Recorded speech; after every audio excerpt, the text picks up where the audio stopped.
lembra quando começamos a falar essa sessão de estudos, né? Falamos sobre a oclusão. Quem que lembra? A oclusão é o fechamento, né? Que aconteceu no Éden, lembra? Tá. Fechamento, onde o homem se esconde de Deus, onde o ser humano se esconde um do outro, lembra? Quem que se lembra? Né? Aí da oclusão, nós migramos para onde? Nós migramos para a aula passada e a antes, né? Que é o quê? A imagem idealizada, né? Imagem idealizada. Lembra que nós falamos? Imagem idealizada. Lembra? Nós falamos imagem idealizada versus âmago. Âmago? Isso. Nós falamos sobre isso, tá? Então, o que acontece? No Éden, o homem ele tinha uma abertura muito boa para com Deus, né? Conversa, diálogo e tudo mais. E todos os planos e projetos e a participação, né, de Adão, bem presente, né? Você vai colocar nome nos animais e tal. Aí vem o pecado, vem esse fechamento. Aí vem o quê? Uma imagem idealizada. O homem perde e depois ele idealiza. Ontem, né? Semana passada nós falamos sobre isso. Hoje nós vamos migrar para quê? A imagem idealizada, ela é fruto de caráter escravo. Então nós vamos hoje falar sobre isso. Abra comigo a sua Bíblia em Gálatas 4. Nós vamos meditar um pouquinho. Gálatas capítulo 4.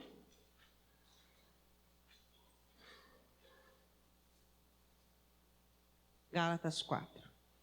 Ali estava uma problemática, nós não vamos falar da problemática da igreja, de tentar aderir ao judaísmo, né?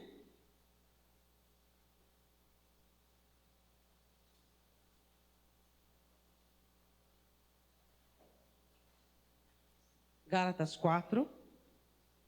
Vamos começar do versículo 1? Então vamos lá. Nós vamos falar do 1. Digo, pois, que todo o tempo que o herdeiro... Está falando de um herdeiro. Quem é o herdeiro? Filho de um homem rico, de um dono de posses. É menino, em nada difere do... Vamos fazer uma ponte aqui. Que ponte que Paulo fala? Ele fala o seguinte, ó. Ele fala sobre... Em todo o tempo que o herdeiro... Ele é herdeiro, correto? Mas também ele é o quê? Menino. Ele nada difere de quem? Do escravo, servo. Do escravo. Tá. Paulo começa o assunto falando o seguinte, da imaturidade dos Gálatas. Ele está dizendo, todo o tempo que o herdeiro é menino, em nada ele difere do escravo. Então, vamos começar aqui a falar sobre infantilismo, pois vamos voltar a falar sobre isso. O que é o infantilismo hoje na igreja? O infantilismo se dá pela imaturidade da igreja com respeito à Escritura. A palavra de Deus, ela amadurece, mas não a palavra que alguns subentendem, mas a palavra de verdade. Ela o quê? Ela amadurece. Então, por diversas vezes, depois nós vamos voltar a falar sobre o infantilismo, que o infantilismo tem tudo a ver com o caráter escravo. Por quê? Porque Paulo diz o seguinte, enquanto o herdeiro é menino, ele nada difere do escravo. Por quê? Porque ele precisa ficar debaixo de tutor. Então, ele fala sobre o infantilismo. Hoje, nós vivemos a realidade de uma igreja totalmente infantil.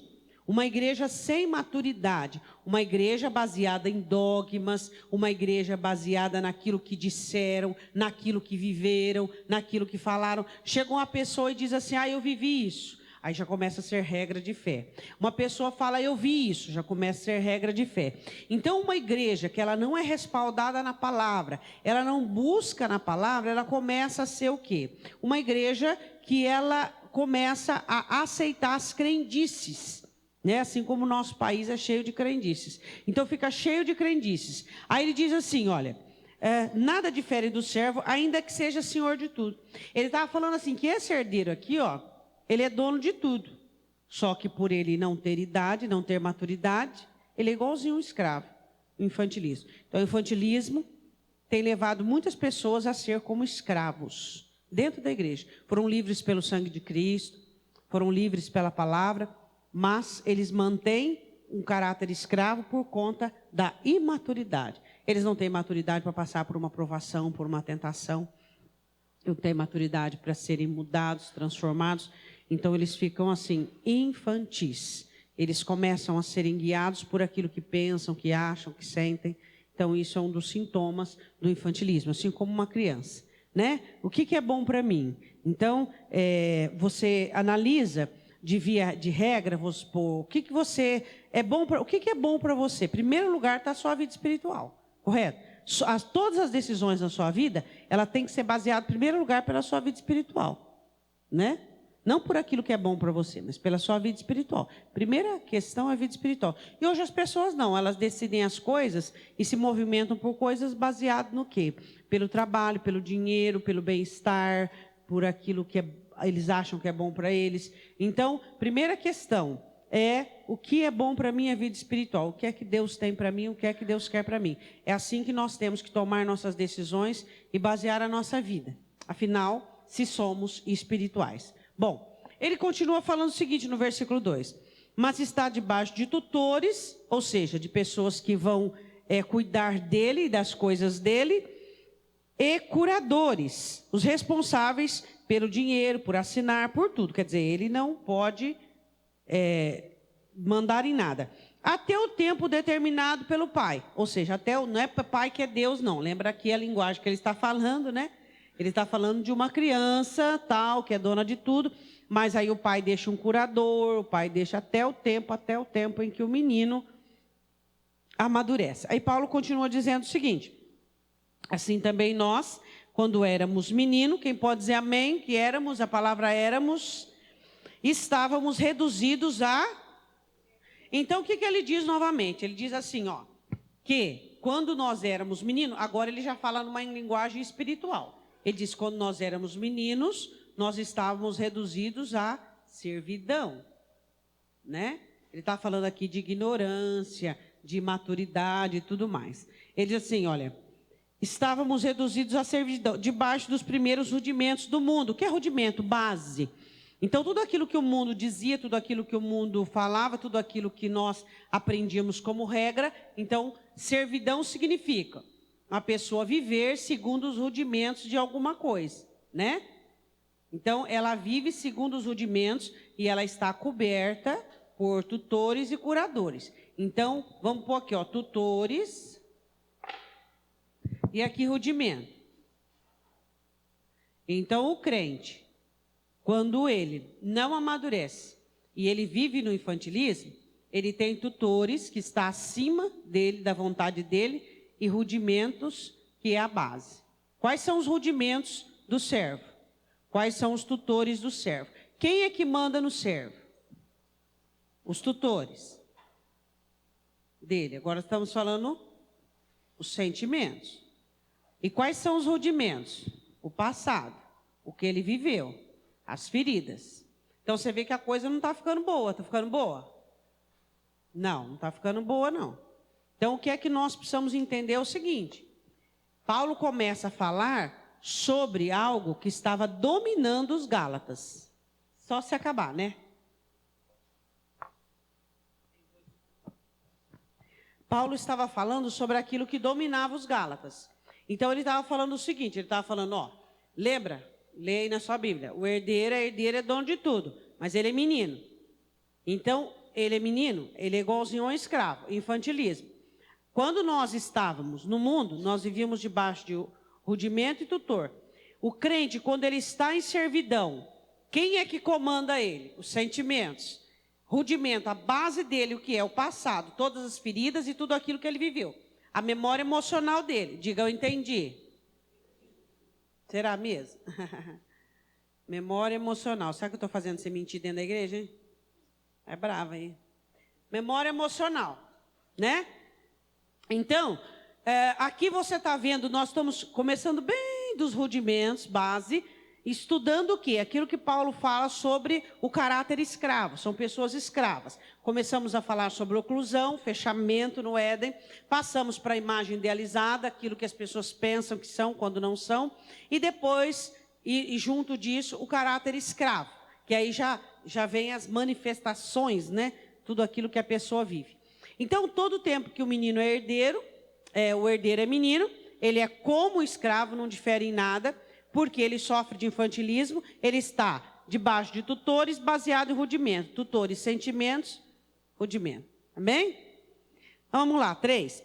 Assim também nós, quando éramos meninos, estávamos reduzidos à servidão, debaixo dos primeiros rudimentos do mundo. Mas vindo a plenitude dos tempos, qual foi a plenitude dos tempos? O nascimento de Cristo e a morte. Deus enviou o seu Filho nascido de mulher, nascido sob a lei, para remir os que estavam debaixo da lei, a fim de recebermos a adoção de filhos. E porque sois filhos de Deus, enviou aos vossos corações... aqui, ó. Aqui, o apóstolo Paulo fala de uma situação. Primeira, ele fala sobre a morte de Cristo. Porque na plenitude dos tempos, Deus enviou o seu Filho, morreu dentro da lei, morte. E segundo, o que é que Paulo diz que Deus envia?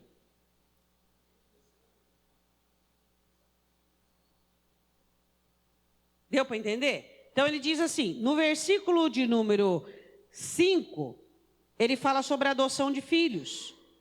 E o 4 ele fala sobre Cristo. E o 6, sois filhos de Deus, Deus enviou aos vossos corações o Espírito que nos faz entender e nos sela como filhos de Deus. Assim que já não é mais servo, mas... Então, quando eu estou debaixo do sangue e tenho o Espírito, eu não estou mais debaixo da servidão. Eu sou o quê? Filho. Porque eu tenho sangue e tenho o Espírito. Aí ele diz assim, ó. Assim, versículo 7. Assim que já não é mais servo, mas filho. Se és filho, és também... Se eu sou filho, eu não sou escravo. Se eu sou filho, eu não sou infantil. Se eu sou filho, eu sou o quê? Herdeiro. Tudo isso Paulo estava tentando ensinar os Gálatas sobre a condição de liberdade aqui e liberdade aqui. Sermos livres, tanto racionalmente, temos uma mente que pensa, tá? Porque o escravo, ele pode até pensar, mas ele não é dono da própria vida. Ele não é dono daquilo que ele faz. Às vezes o crente até pensa, mas ele não consegue fazer o que ele pensa. Ele não é senhor, ele é posse. Então a diferença, quando estamos debaixo desse propósito, dessa dispensação e somos filhos. Se nós temos em nós a morte de Cristo, e se nós temos o Espírito Santo, o que vai acontecer conosco? Nós somos o quê? Filhos. Se somos filhos, somos herdeiros. Mas se somos infantis, se a morte de Cristo não tem espaço, não tem obra, se o Espírito Santo não tem obra em nós, nós somos infantis. Se somos infantis, está dando para entender? Somos escravos. Se somos escravos, somos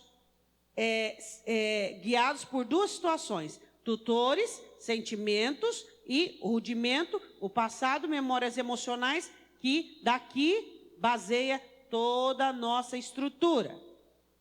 Deu para entender? Vamos daqui a pouco para Romanos. Aí diz assim, ó. Versículo de número 7. Assim que já não é mais servo, mas filho, se és filho, também é herdeiro de Deus por Cristo. Mas quando não conheceis a Deus, servi-os ao que por natureza não são os deuses. Ele fala da idolatria. Mas agora, conhecendo a Deus, ou antes sendo conhecidos por Deus, como tornar outra vez a esses rudimentos fracos e pobres, aos quais de novo quereis servir? Aí Paulo fala dos Gálatas. Nós não estamos falando aqui, não estamos fazendo uma exegese de Gálatas. Nós estamos usando aquilo que Paulo disse aos Gálatas para usar numa situação contemporânea, a nossa. Então Paulo disse, vocês já receberam a adoção de filhos, como é que vocês podem se colocar de novo em escravidão, debaixo de tutores e de rudimentos? Agora eu quero que você fique aberta em Gálatas, você vai comigo em Romanos 6. Vamos só falar uma questão sobre aquilo ali que eu estou dizendo com vocês? Romanos, capítulo 6. Vamos lá. Versículo 4. Todos acharam? Vamos falar sobre morte, olha lá, ó, dá uma olhada. Vamos ver o 3? Vamos ver o 2? De modo nenhum, nós que estamos mortos para o pecado, como viveremos ainda nele, Romanos 6:3. Ou não sabeis que todos quantos fomos batizados em Jesus Cristo, fomos batizados na... Ai, o sangue de Cristo está sobre mim. Quando é que o sangue de Cristo está sobre você? Quando você está batizado na morte de Cristo. O que significa que você está batizado na morte de Cristo? Você morreu para o pecado. O pecado não habita mais em você. Você não tem mais prazer no pecado. Quando é que você está susceptível ao pecado? Em situações esporádicas, em situações de ciladas, em situações muito raras, mas o pecado não habita mais em você. Você nada tem mais a ver com o pecado. Você morreu para o pecado. Aí ele diz assim, ó. No batismo da sua morte, para que como Cristo foi ressuscitado, 4 agora, de sorte que se fomos sepultados com ele pelo batismo na morte, para que como Cristo foi ressuscitado dentre os mortos pela glória do Pai, assim andemos nós em quê? Em novidade de vida. Então, eu morro com Cristo, ressuscito com ele para quê? Para uma nova vida, uma vida sem pecado. 5. Porque se fomos plantados juntamente com ele na semelhança da sua morte, também o seremos também na da sua ressurreição. Sabendo isto, que se o nosso homem velho foi com ele crucificado para que o corpo do pecado seja desfeito, para que não... Aqui ele fala sobre somos servos. Então, se o nosso corpo, o nosso velho homem foi desfeito, então nós não vivemos mais na prática do pecado. Então, acabou, velha criatura, velho homem, nós lutamos todos os dias contra o pecado. Lutamos contra a velha criatura. Bom, agora vamos ao capítulo 8, falando agora do Espírito Santo. Vamos lá. Versículo 5. Vamos ver né? Portanto, agora nenhuma condenação há para os que estão em Cristo Jesus. É muito fácil falar, não tem mais condenação sobre mim. Olha só a condição. Que para os que estão em Cristo Jesus, que não andam segundo mas segundo o... Então aqui vem o que? A direção do quê? Do Espírito Santo, como tutor. Tá? Então aqui, não são os sentimentos, mas os tutores. Então o livre. Quem é o livre? Tá? O que é filho de Deus, ele é filho. Quem é o tutor dele? O Espírito Santo. Correto? Quem o dirige? É o Espírito Santo, não são mais seus sentimentos. Pensa bem, pergunta assim para o seu irmão, qual o seu Senhor? Seus sentimentos ou o Espírito Santo? É ou não é? Se você é filho de Deus, se você é livre, é o Espírito Santo. É ou não é?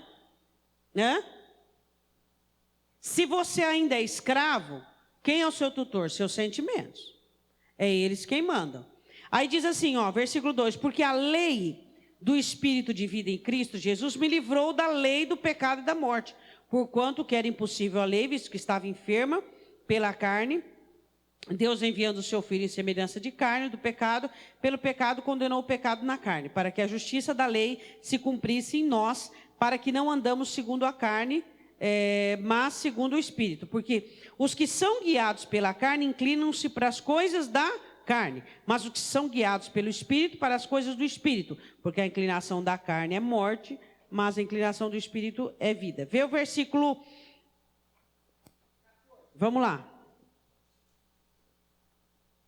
Porque todos os que são guiados pelo Espírito de Deus, esses são filhos de Deus, tá? E versículo 13, porque se viverdes segundo a carne morrereis, mas se pelo Espírito mortificardes as obras do corpo, vivereis. Então, o que é que a palavra do Senhor quer que nós entendamos? Que o Espírito Santo de Deus veio para quê? Para nos ajudar a manter essa obra de Cristo em nós, ajudando-nos a vencer o pecado. E qual é o rudimento daquele que é filho de Deus? É a palavra. Não são mais as memórias. Eu não busco a direção para aquilo que eu faço, naquilo que eu vivi. Eu busco a direção no que eu faço na palavra de Deus, correto? Se você é escravo, você vai agir segundo o que viveu, por causa das memórias emocionais. Se você é filho de Deus, o seu rudimento é a palavra. Não é o que você viveu. Suas experiências não são mais marcantes. Elas não definem mais um comportamento. A palavra de Deus é que define o que você vai fazer. Ela te dá a direção para aquilo que você vai fazer. Você não é mais detido, não é mais preso, não é mais compromissado com ninguém. Eu vou fazer isso porque tal pessoa, senão ela vai ficar chateada. Eu não posso fazer isso porque senão tal pessoa vai ficar assim. Não é baseado em sua memória emocional, em seus grilhões, suas cadeias, mas baseado na palavra. O que a palavra manda fazer aí? Ela manda, então eu estou fazendo. Deu para entender? Então, a diferença do filho e do escravo. Agora, se eu sofro de infantilismo, então não tem acordo. Então eu vou ser como escravo. O meu tutor vai ser meu sentimento, meu rudimento vai ser as minhas memórias emocionais. Então agora vamos para a aulinha, vamos lá. Bom, semelhança do menino com o escravo, nós já falamos, versículo 3, vamos voltar em Gálatas. Vamos voltar em Gálatas, vamos lá.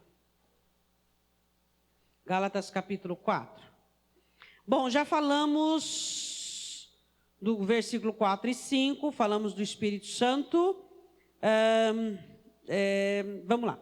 Agora vamos falar o seguinte, vamos começar agora no versículo de número 23. Vamos pular um pouquinho. Eu gosto muito desse versículo 19, dá uma lidinha no versículo 19.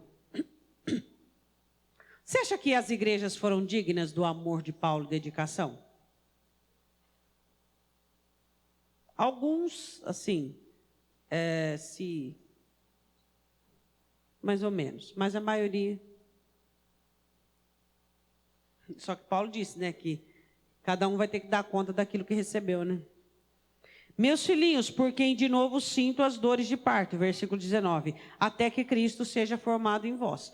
Então, a necessidade de Paulo era que a igreja amadurecesse, para que a igreja não fosse mais uma igreja levada por toda a roda de doutrina, não é verdade? A igreja, fala comigo, a igreja dos tempos para cá, que foi toda essa inovação aí. Quanta coisa entrou dentro da igreja, que nós sempre comentamos, né? Quanta coisa entrou. Quanto modismo, quanto modernismo, lembra? Não era PG. Como é que era aquilo que fala mesmo que em 3 dias mudavam a pessoa? Eu esqueci até o nome.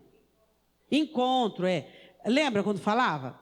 Você vai participar do encontro e você vai ser uma nova criatura em 3 dias. Mentira. A obra da sua vida, da minha, é ou não é? Muito bom fazer um retiro, muito bom estar com Deus, muito bom receber palavras, fazer tratamento de cura interior, muito bom, mas não colocar um projeto e uma ideia como doutrina. Aí quem não participava do encontro não era crente, aí quem não participava do encontro não sei o que, não é verdade? Então começou-se a fazer separações, né? Começou a fazer aquela centopeia, aquele monte de cabeça, não é verdade? Não é centopeia que é um monte de cabeça, é medusa. Centopeia é um monte de perna, né? A questão é, 3 dias não muda ninguém, tá? Então vamos fazer um encontro? Vamos. Vamos ficar 3 dias alongados numa chácara? Vamos. Mas não vamos fazer isso via de regra. Mas não vamos fazer disso um dogma, um costume, uma febre. Por que a igreja precisa dessas febres? Porque a igreja está infeccionada. Ela precisa de modernismo, ela precisa de coisas novas. Ai, pastora, mas naquele encontro foi um divisor de águas na minha vida, né? Pode até ser que aconteceu uma coisa boa, uma libertação. Como poderia ser um culto? Como poderia ter sido um acampamento, outro encontro? Foi por causa da sua abertura. Agora, a igreja costuma transformar modismo, costuma transformar novidades. Por que a igreja precisa dessas novidades? Por quê? Porque ela saiu do rudimento, que é a palavra.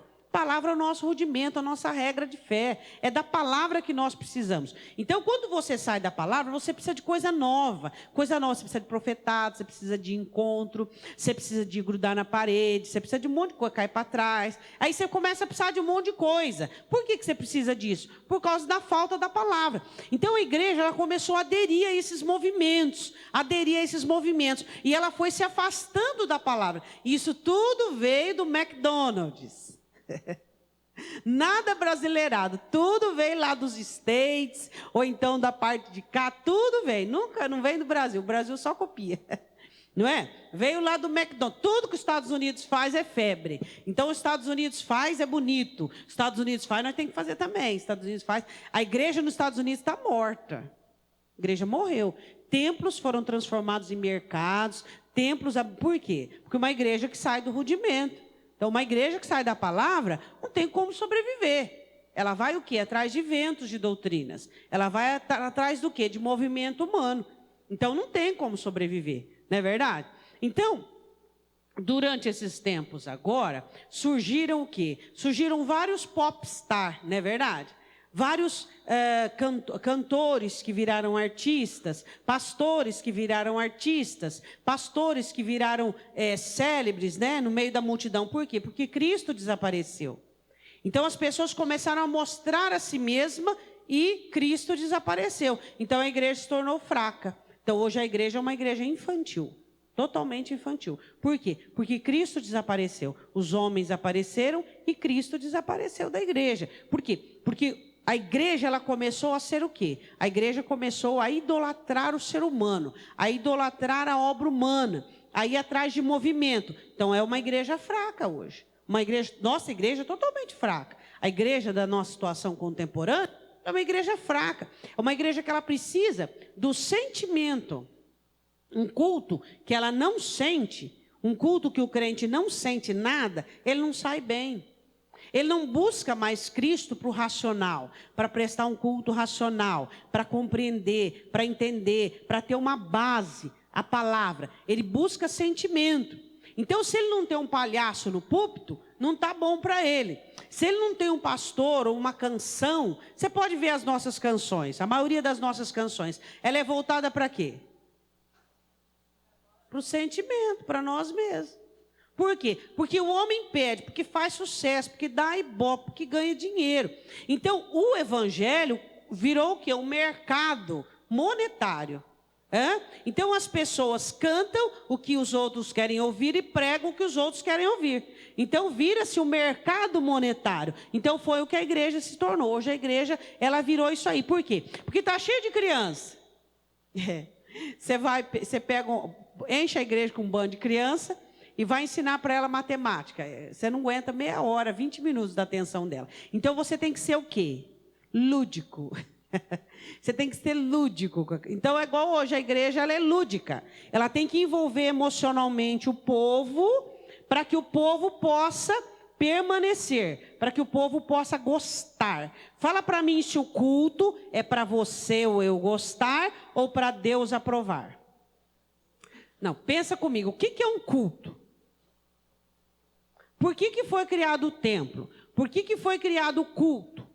Por que Deus estabeleceu para Moisés o culto? O culto era para os homens? Não, porque todo mundo ficava no átrio. Como é que o culto é para o ser humano se o povo ficava no átrio? Se no Santíssimo entrava só um, Santo dos Santos, só o sumo sacerdote, uma vez ao ano. Como é que o culto é para o ser humano? O culto é para Deus, não é para o ser humano. Então, você não vem na igreja para você se sentir bem, você não vem na igreja para você receber, você vem na igreja para doar. Você vem para cantar, adorar, você vem para Deus falar com você, você vem para Deus ser glorificado, você vem para entregar. Só que o culto se transformou no mercado. Então os pastores, os cantores cantam canções. Oh, esse louvor aí é bom, hein? Por que esse louvor é bom? Porque é bom, porque eu estou me sentindo bem, olha como eu estou feliz. Deus está sendo adorado, Deus está sendo glorificado, Deus está recebendo, está sendo de verdade, está sendo verdadeiro, está tendo verdade. Quantas vezes o Senhor dizia, né? O povo que se aproxima de mim, com os seus lábios me louvam, mas seu coração está distante. O Senhor diz, eu estou cansado das solenidades de vocês. Israel, ele dizia. Por quê? Porque não agradava, né? Não tinha essência, não tinha conteúdo. Então a questão é, se somos infantis, somos escravos, dependentes de sentimento. Se dependemos de sentimento, o culto, quando é baseado na palavra, não nos interessa muito. É ou não é?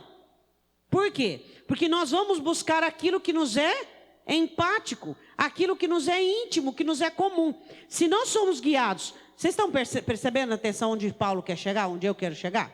Se somos acostumados a viver pelos sentimentos, como é que nós vamos gostar de um culto que é o Espírito Santo quem fala, que exorta, que repreende, para que gere Cristo em nós? Se temos como rudimento a nossa memória emocional, quem somos, o que vivemos, como é que nós vamos gostar da palavra? Que fala tudo como aquilo a gente acredita de nós mesmos. Aí o culto não é agradável. Então, quando é que o culto é agradável para as crianças, para os infantos? Quando fala de sentimentos, quando retrata o próprio ser humano, quando eleva o ser humano, quando dá ao ser humano aquela maximização. Você pode, vamos lá, você consegue, você é bom, e vamos, e vamos, e vamos, e vamos. Agora, o evangelho, a palavra é para quê? É para diminuir a humanidade e crescer o espírito. Sua miséria, sua pobreza, seu pecado, sua concupiscência, diminuir. E fazer o quê? Formar o quê? Cristo, que é o que funciona.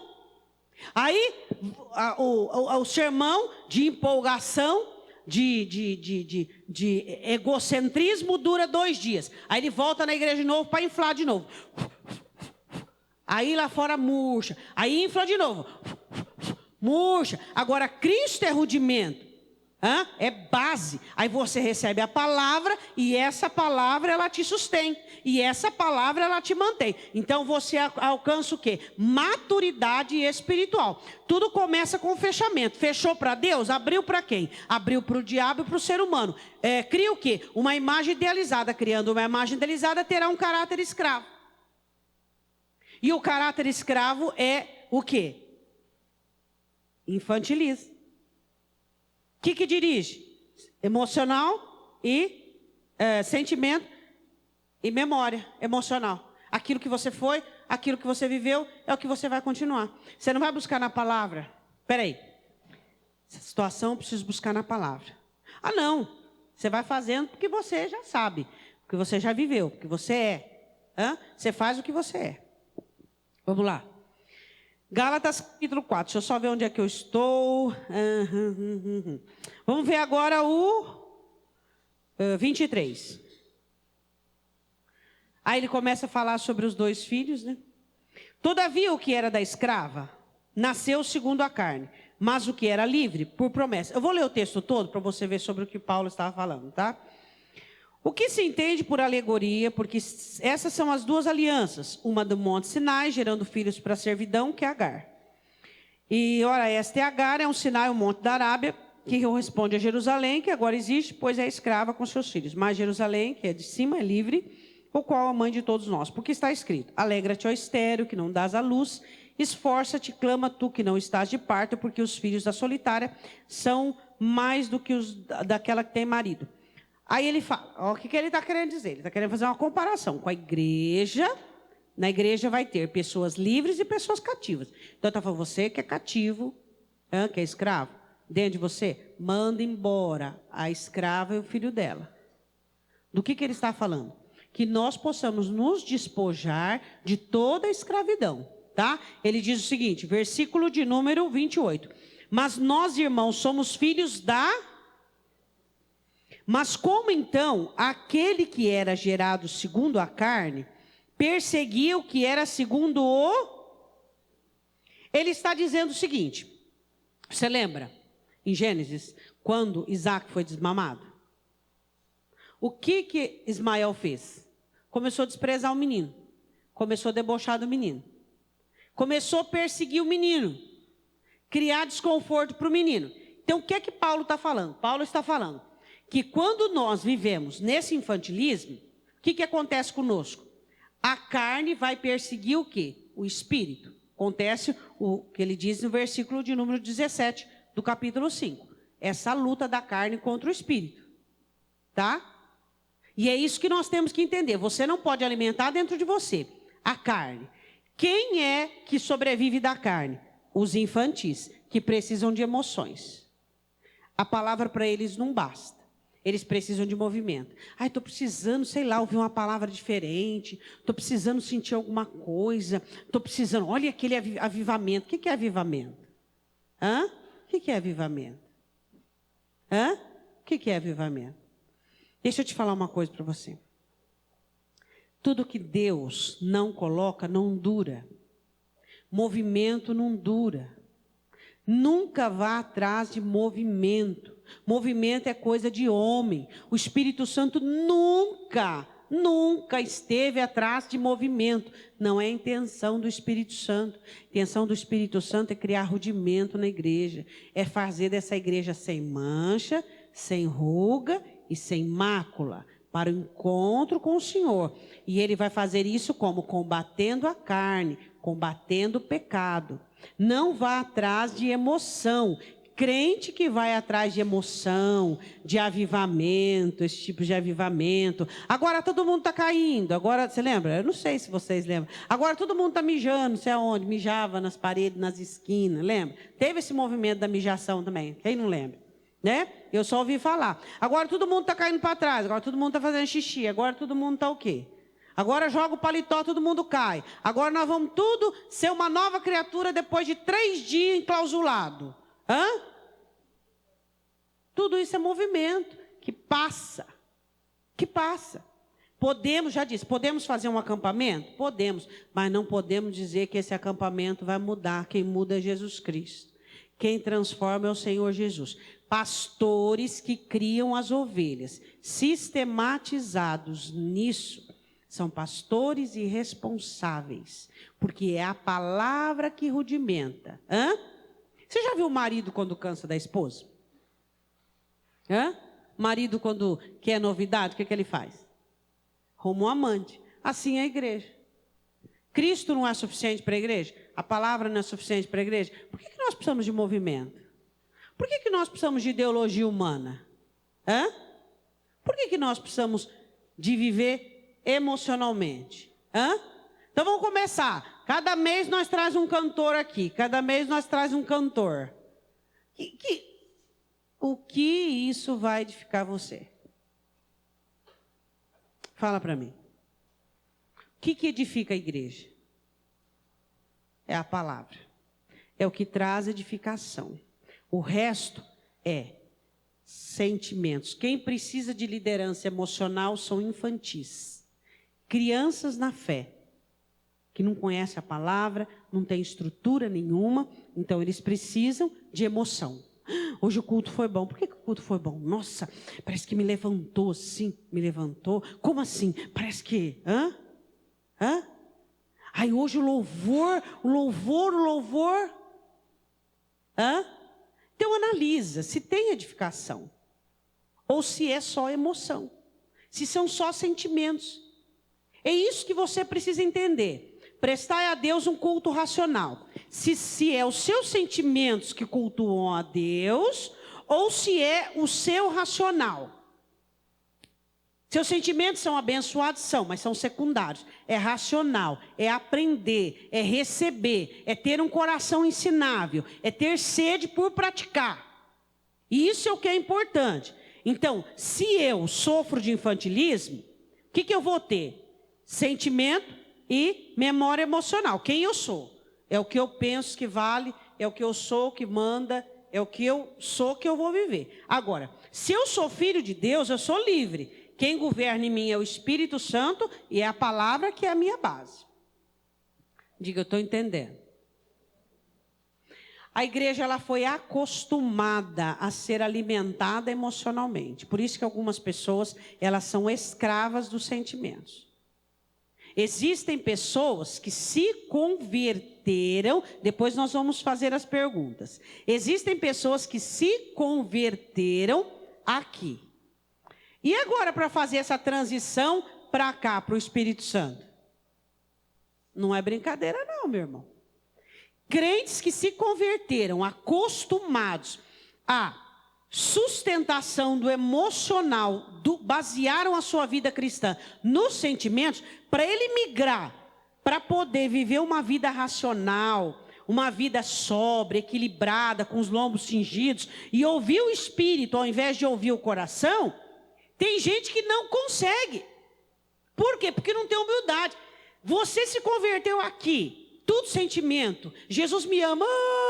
É maravilhoso que Jesus te ama, mas e aí?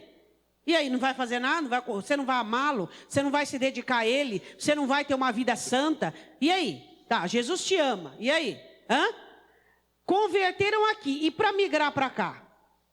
Tem gente que não consegue nunca. Por quê? Porque a alma acostuma a vincular Jesus apenas na área emocional. Ela vincula, se torna escravo, se torna infantil, se torna dependente do coração. Não consegue ser racional, não consegue ponderar, não consegue crescer espiritualmente. Sempre tem atitudes de criança, atitudes infantis. Tira o doce de uma criança. O que acontece? Então vamos continuar, vamos lá. Aí Paulo diz o seguinte, 28, mas nós, irmãos, somos filhos da promessa como Isaque. Mas como então aquele que era gerado segundo a carne perseguiu o que era segundo o Espírito? Assim é agora. Versículos, capítulo 5, 17. O que está escrito? Porque a carne cobiça contra e o Espírito contra e estes opõem-se um ao outro para que não façais o que quereis. Aí ele diz no 30, 4:30. Mas diz, o que diz a Escritura? Lança fora e o seu, porque de modo algum o filho da escrava herdará com o filho da... Aí ele termina dizendo, de maneira que irmãos somos filhos não da, mas da... Então ele está dizendo o seguinte, lança fora a escrava e seu filho. Por quê? Porque não se pode ser infantil e filho. Não se consegue ser filho e escravo. Ou é um, é outro. Aí eu começo com a grande pergunta. Você é filho de Deus, é livre ou é infantil e escravo? Oh, sou filho de Deus, sou livre. Quem que vai dizer isso? Suas atitudes. É suas atitudes quem diz quem é você. O que eu penso diz quem sou eu. O que você pensa de mim diz quem sou eu. Quem sou eu? Uai, Jesus diz o quê? Pelos frutos. Onde está escrito isso? Tudo bem. Ó, vamos lá. Agora eu quero que você leia comigo.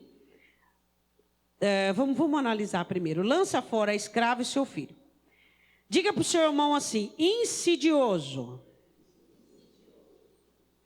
A palavra insidioso significa assim, que arquiteta, que arma ciladas. Então nós vamos falar a primeira característica do caráter escravo. Ele é insidioso, ele arma ciladas. Para quem? Para você mesmo. Processo crônico durável, né? O caráter escravo, ele é um processo crônico, grave, e que ele arma ciladas. Então, esse é o caráter escravo. Por quê? Porque a própria pessoa, ela cria, lembra, imagem idealizada?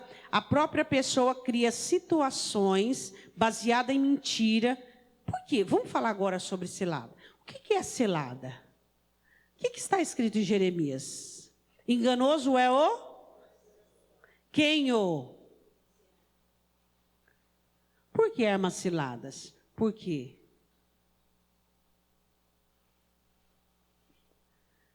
Porque tudo o que você faz segundo o que você quer, o que você gosta, é uma cilada. O caráter escravo, primeira característica, ele arma ciladas. Ele é crônico e durável. Por quê? Porque você faz só o que você quer e o que você gosta.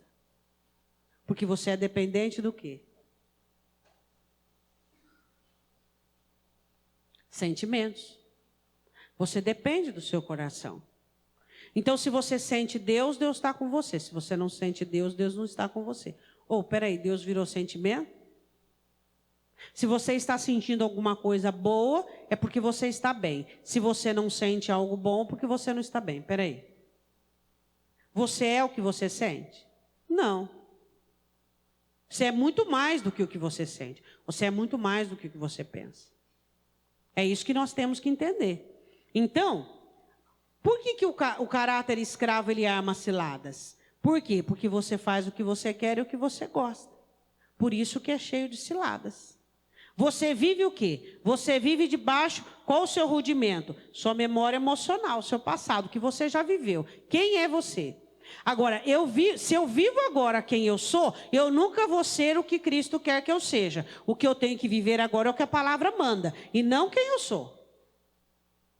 Agora, como eu vou viver o que a palavra manda, se eu estou escravo dos meus sentimentos? Consequentemente, eu vou viver quem eu sou. Deu para entender?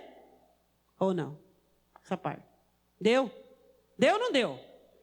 Então, se eu estou debaixo de sentimento, vivo debaixo de cilada, ou seja, eu só faço o que eu quero, o que eu gosto, eu não vou conseguir obedecer a palavra. Eu vou viver segundo o que eu sinto. Vivendo segundo o que eu sinto, memória emocional. Vou obedecer quem eu sou. Então eu não vou mudar. Vou passar anos dentro da igreja e eu não vou ter mudança. Eu não vou ter transformação. Eu vou continuar a mesma pessoa. Eu não vou o quê?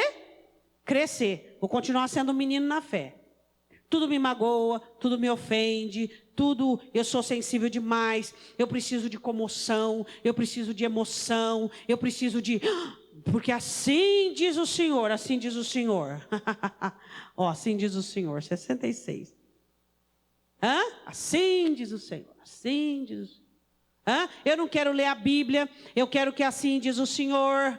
Não vou ler a Bíblia. Por que eu vou ler a Bíblia? Eu vou estudar a Bíblia para Deus falar comigo. Vou ficar lá 1 hora de joelho para Deus falar comigo. Eu vou atrás de uma benzedeira crente.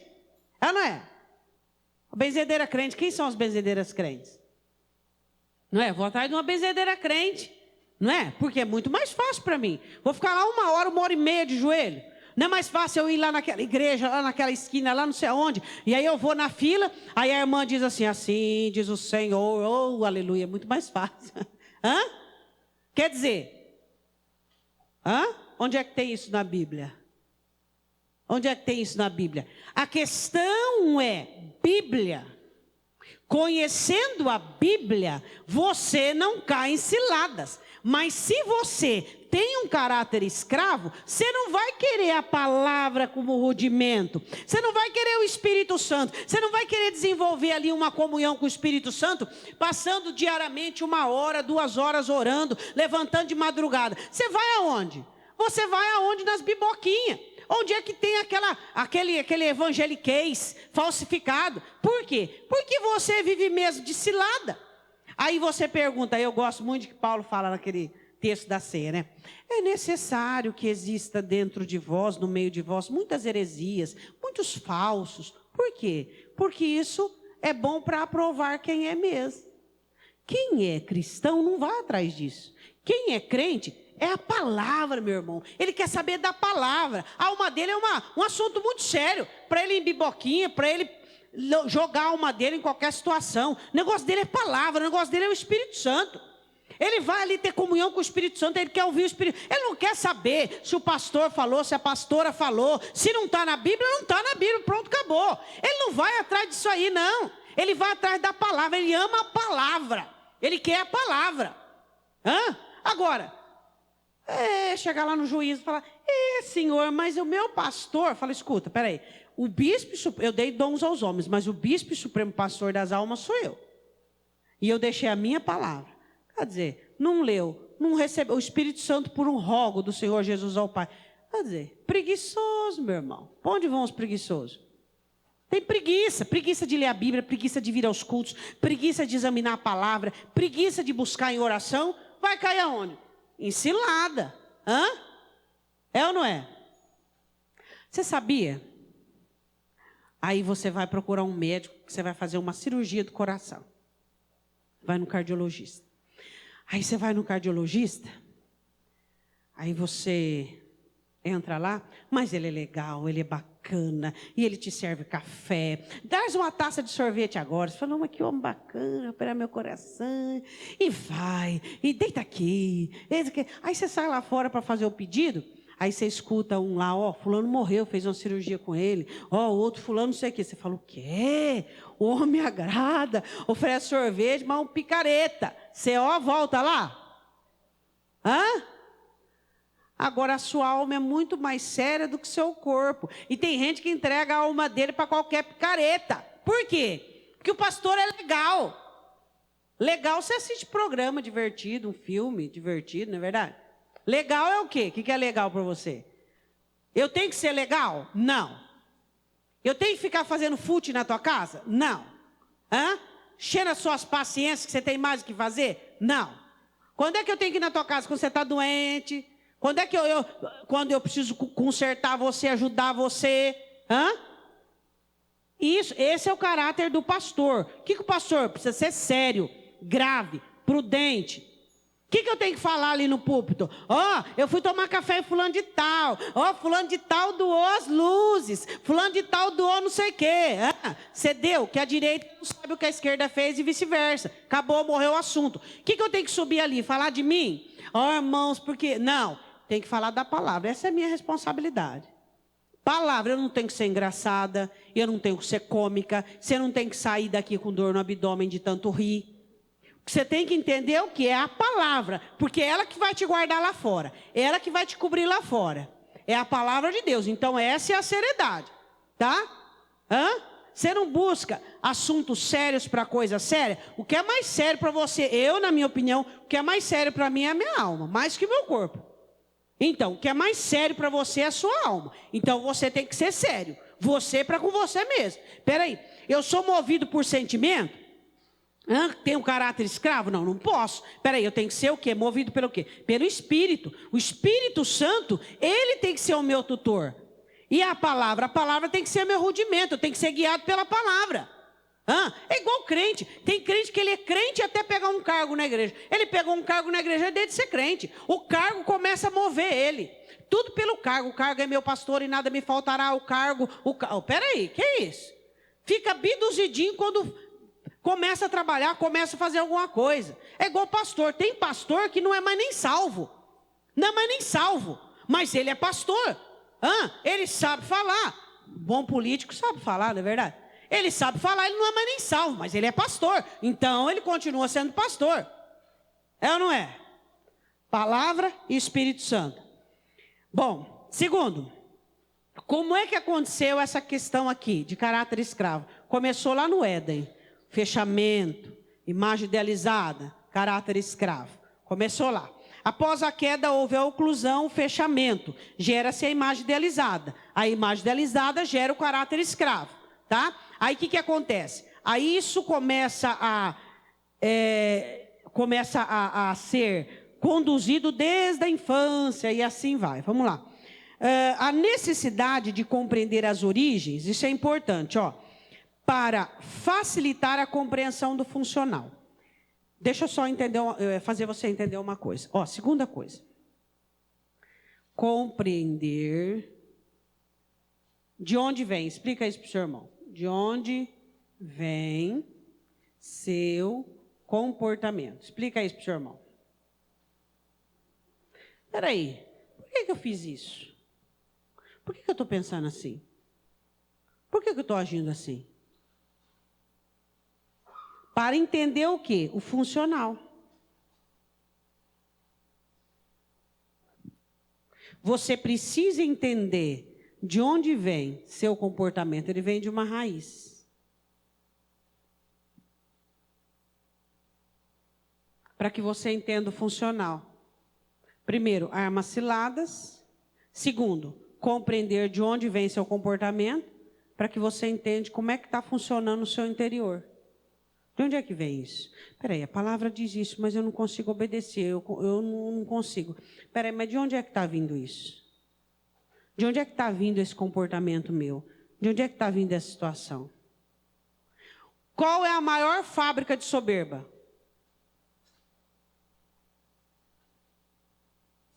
Maior fábrica de soberba.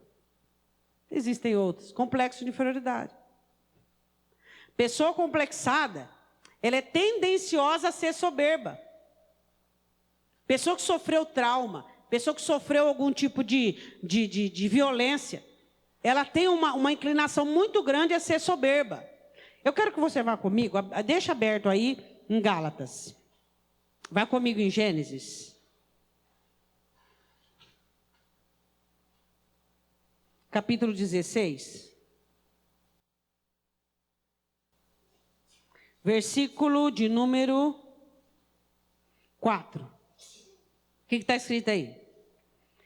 Sara deu Agar para Abraão. Gênesis 16, 4. E ele possuiu Agar, e ela concebeu, engravidou. E vendo ela que concebera,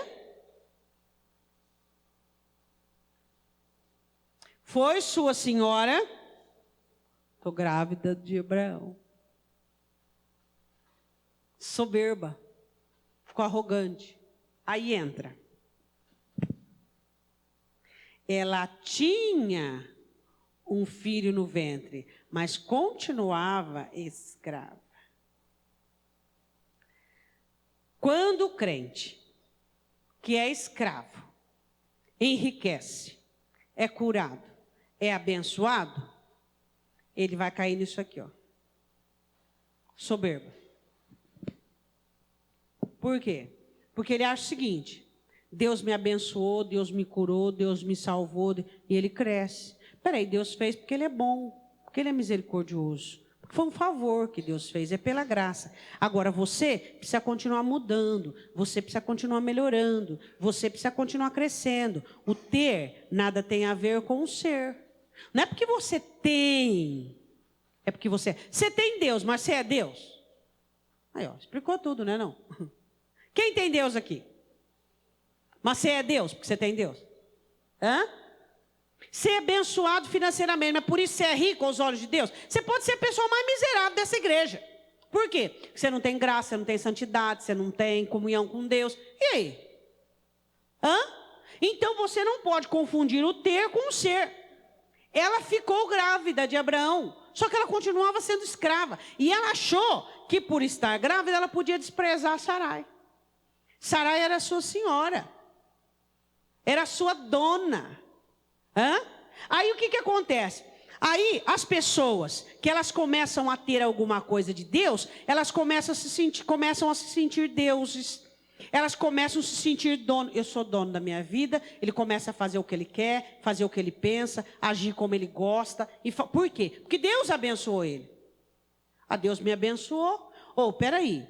Aprenda a separar bênção de agradar. Quantas vezes Deus abençoou Israel sem estar agradado com Israel? Uma? Duas? De maneira nenhuma. Quantas vezes Deus Deus fez chover em Israel na época de Elias? Porque o povo se converteu? Por causa de quem que Deus fez chover? Por causa de um homem, Elias. Só por causa dele. Você precisa compreender a doação de Deus, porque para Deus essas coisas humanas não são nada. Dinheiro, isso aí não é nada, nada. Não é importante. Importante para Deus é a sua alma. Então existem pessoas que acham que porque Deus está abençoando ele, Deus está agradado com ele. Não, de maneira alguma. Então você precisa separar, não fazer igual Agar. Agar engravidou, achou que estava, vixe, agora eu estou bem na fita, agora é a minha vez. O que aconteceu? Sarai disse para Abraão, ó, que negócio é esse aí? Ele diz, ó, a escrava está na tua mão. Desceu o couro na mulher. Aqui, ó, em Agar. Agar fugiu. Aí o anjo encontrou ela e falou, o que você está fazendo aqui? Volta e humilha diante de sua senhora. Volta e humilha diante de sua senhora. Ou seja, você pode ter engravidado de Abraão. Só que você continua sendo escravo. Eu li esse texto para você entender o seguinte, que a primeira reação de um escravo quando recebe qualquer coisa é soberba. Você quer ver um crente quando ele é escravo? É soberbo, ele fica soberbo. Ele já confunde todas as coisas. Agora o crente quando é filho, o Espírito Santo convence ele. Você precisa de Deus, você precisa de Deus. Olha a sua miséria, olha aqui sua miséria, olha aqui, olha aqui. E ele está sempre humilde, sempre humilhado. O Senhor, tenha misericórdia de mim. E ele chora diante do Senhor, chora. Por que ele está chorando? Porque ele tem problema? Ele não tem problema nenhum. Por que ele chora? Ele chora pela humanidade dele. Deus transforma a minha vida, Deus muda a minha vida. Deus olha para mim, vê aquilo que não tem te agradado. Essa é a oração dele. Por quê? Porque ele é filho. E como filho, ele quer alcançar a estatura mediana perfeita de Cristo. Ele não quer saber dessa vida. E nada lhe falta, porque Deus é cuidador dos seus. Agora, o escravo, ele não pode possuir nada que ele já se ensoberbece. Eu acho interessante assim, o crente escravo, me desculpa usar essa expressão, que não existe, né? Mas vamos lá. O crente escravo, ele é assim, quando ele está mal, ele vem ao culto. E ele ora, e ele busca, ele prioriza a palavra, ele prioriza o culto. A coisa deu uma melhorada para o lado dele, ele começa a diminuir o ritmo. Não deu. Não deu.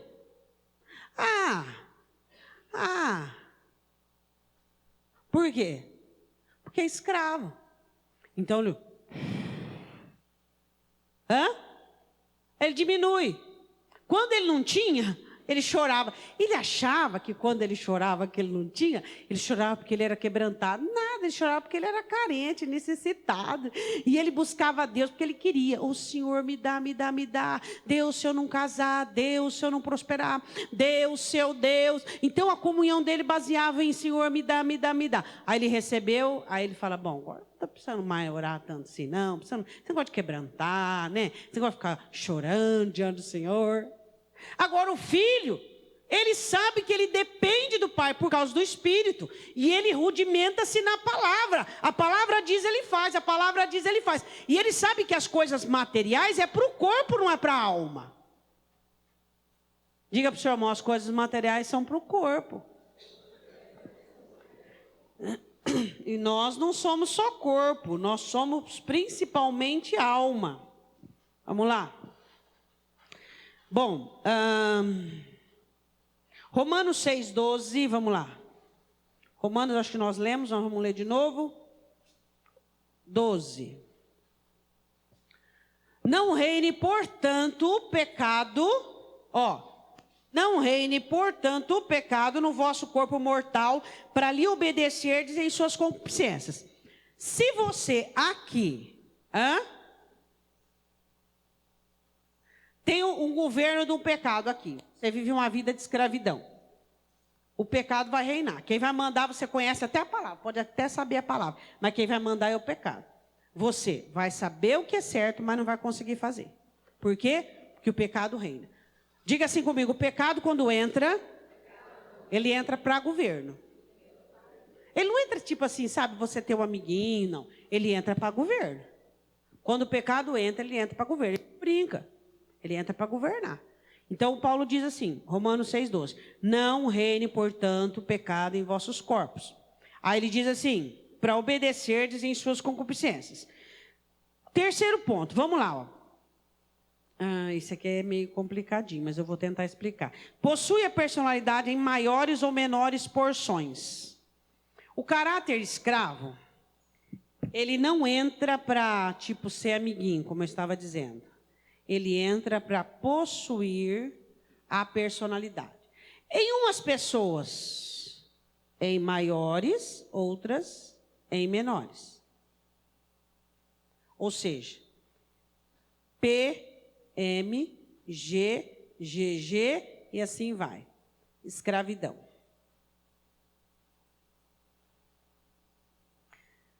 Pastora, o que significa isso? Quando o caráter escravo, ele arma ciladas, porque depende do coração, você precisa compreender, segundo, a raiz, terceira característica, possui a personalidade menor e maior escala. Caráter escravo. PMGGG. Agora eu quero fazer uma pergunta. Essa ascensão aqui depende do quê? O caráter escravo. Depende do quê? Pensar, pensar, pensar, pensar, pensar, pensar. O caráter escravo depende do quê? Quando mais arrogante, mais autoconfiante você for,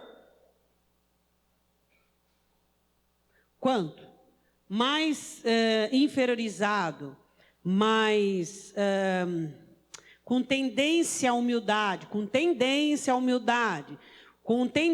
a enxergar. Então, existe diferença de caráter escravo. Quanto mais o crente é autoconfiante, recebeu o evangelho e ele se sente autoconfiante, maior vai ser o caráter escravo, mais produtivo de pecado. Quando o crente ainda tem um caráter escravo, mas ele tem tendência à humildade, tem tendência a arrependimento, tem tendência ao quebrantamento, menor vai ser. Por isso que depende da personalidade. Possui a personalidade com tendências maiores e menores. Essa parte aí dá para entender? Agora vamos para o segundo passo. Com maior ou menor intensidade. Esse P aqui, ele é uma pessoa humilhada, é uma pessoa que ama a palavra, é uma pessoa que está buscando mudança, está buscando sair desse caráter escravo. Vai ser menor intensidade. O que significa menor intensidade? Eu vou colocar assim, tá? Prejudica somente ele. Agora, esse P aqui, ele não busca tanto, não ora tanto, não se humilha tanto. Com maior intensidade. Ele e os outros. Deu para entender? Tá? Então, o caráter escravo domina a personalidade com dimensões pequenas ou maiores, tá? Ou com intensidade, força. Isso aqui nós falamos de espaço da alma. Isso aqui nós falamos de força. Então vamos lá. Isso aqui nós falamos de espaço, domina tudo. Isso aqui nós falamos de força, tá? Aqui, espaço, aqui, força. Então, quando é que eu chego para Cristo com caráter escravo? Então, eu preciso da morte de Cristo e do Espírito Santo, tá? Então, como que eu faço para conseguir ser filho, ser livre, ter uma mente livre, uma alma livre? Eu estou aqui, tá? Então, eu venho para Cristo, eu sou coronel. Aí, eu preciso entender o quê? Que eu sou uma alma, eu não sou coronel, eu sou uma alma, tá? Então, se eu entendo que eu sou uma alma, eu estou aqui, ó, espaço, tá? P, não, eu sou uma alma, eu preciso de Cristo, eu preciso igual todo mundo, e eu, não importa o que eu tenho, certo? Então eu estou no P. Aí, pode ser com mais intensidade, tá? Prejudico só a mim, não consigo ser livre, e luto com os meus pecados, e luto com a minha concupiscência. Ou os outros, tá? Aí onde eu levo todo esse caráter escravo a prejudicar os outros. Ou eu chego na igreja, vou me converter, e eu não tiro as vestimentas do ter. Eu sou rico. Não, mas eu sou pobre, eu preciso de Deus, eu não conheço nada. Então, eu vou para o P, tá? Então, você precisa entender isso aí. Entendeu ou não entendeu? Pergunta para o teu irmão. Então, o caráter escravo, ele domina a personalidade em espaço pequeno ou maior, intensidade pouco ou muita. Dependendo da compreensão e do entendimento, a conversão. Agora, diz para mim uma coisa. Os crentes que se convertem com essas marretadas por aí, que jeito que eles vão ter chance de ser livre? Que chance que tem? Se a liberdade vem por meio da palavra pregada na íntegra e do ação do Espírito Santo de Deus. Continuam infantis, dependentes, movidos, dirigidos pela emoção. Entendeu? Então tá, depois as perguntas, já vamos parar já, vai, viu? Ó, a questão é, o que o caráter escravo, ele vai suscitar? Isso independe de cada um. Um é raiva, Emoções, vamos falar de emoções. O outro pode ser ansiedade. Dependendo do quê? Dependendo da personalidade, tá? Deixa eu terminar só isso aqui para nós semana que vem já. Como é que você entende o caráter, se o seu é escravo ou não? Você olha para as suas reações. Você olha para aquilo que você faz. Então você consegue entender. Eu consigo obedecer a palavra nas minhas reações? Eu consigo ouvir o Espírito Santo? Não. O que eu ouço? Eu ouço os meus sentimentos e eu faço do jeito que eu sou. Eu sou e eu faço. Caráter escravo. Isso é muito duro. Duro é continuar escravo, não é não? Conhecer é uma bênção. Tendências inconscientes, explica isso para o seu irmão, interagem com tendências presentes. Isso é bom, né? Tá no final da aula e a pastora quer complicar, né? Porque faz parte do caráter escravo. Você tem... O que são tendências inconscientes? Vamos lá. O que significa tendência inconsciente? O que significa?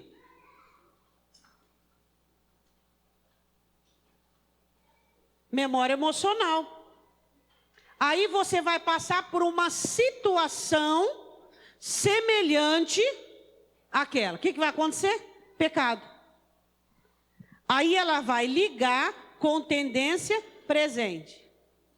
Está lá bem escondidinho dentro de você uma cobiça. Vamos analisar agora, uma cobiça. De onde vem essa cobiça? De um complexo de inferioridade.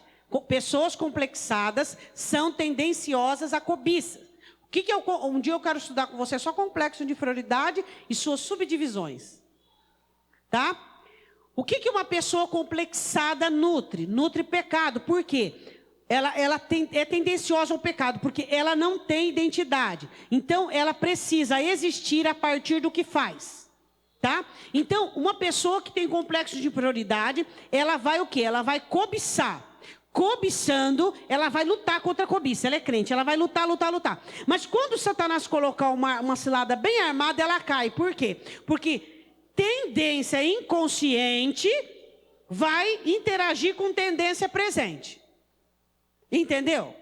Então é isso que acontece. Então o que são tendências inconscientes? É aquilo que você recebeu de informação na sua memória emocional. Tudo aquilo que aconteceu com você e ficou armazenado no seu inconsciente. Ficou armazenado dentro de você. Ali, em todo o seu HD, é isso? Fala, armazena HD. Em todo o seu HD emocional. Fica armazenado ali. E aí quando tiver alguma tendência presente... Raiva, ódio, o que vai acontecer? Vai sair para fora, vai exteriorizar. Aí vai acontecer o quê? A tendência presente. Deu para entender? Semana que vem eu quero começar a falar sobre forças motivadoras e subdivisões. E eu quero falar sobre conflitos impulsionadores. Lembra de Davi? Quem que se lembra do pecado de Davi? Davi planejou pecar com Batseba? Planejou? Não. O que aconteceu ali? Ali foi uma tendência inconsciente com uma tendência presente. Ele olha, seduz. Ele não planejou, ele não ficou esquematizando uma semana, um mês. Não. Ele olhou, cobiçou, falou, não, agora eu quero aquela mulher. Por quê? Dentro dele tinha um complexo. E ele buscou o quê? Naquele momento, uma autoafirmação. Eu posso possuir essa mulher. Eu sou rei.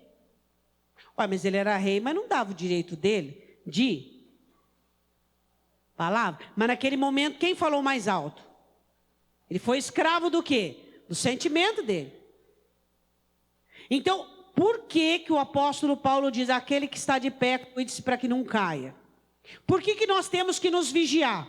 Nós temos que nos olhar à luz da palavra. Para quê? Para que nós possamos enxergar as raízes que existem dentro de nós para compreendermos de onde o nosso comportamento vem e o funcionamento dele dentro da nossa personalidade. Se o espaço é PMGGG, XLG, ou então a intensidade, se é muito ou pouca. Amém?